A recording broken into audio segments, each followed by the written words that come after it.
আমি অন্য কিছু তুলছি।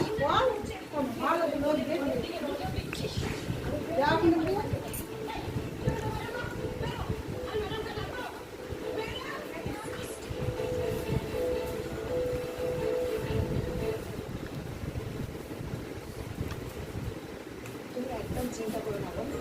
দেখো তুমি এখান থেকে উঠতে পারবে, আর ওই যে মুকুট, ওটাও ঠিক হয়ে যাবে।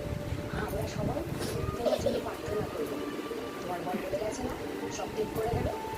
কোর্টে গিয়ে তুমি যে উত্তর দেবে সেটা তুলে খাড়া নিয়ে এলো।